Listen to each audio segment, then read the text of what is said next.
Welcome to Chillin' 101. We hope this video helps. In this video, I will show you how to reset your Honda Odyssey maintenance light. First, turn your ignition to the on position without starting the engine. Next, locate the Select/Reset button on your dashboard, usually near the instrument cluster. Press and hold this button until the oil life percentage display appears on your multi-information display. This is the first crucial step to begin the reset process effectively. Once the oil life display is visible, release the Select/Reset button briefly. Then, immediately press and hold the same button again. You'll notice the oil life percentage display will start to blink.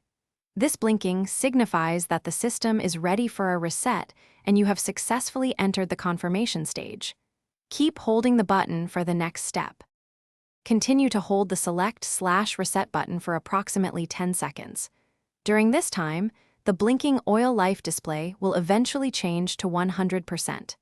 This change confirms that the maintenance light has been successfully reset and the system is now updated.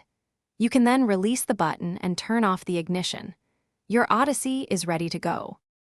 To ensure everything is correctly reset, turn your ignition off, then back on.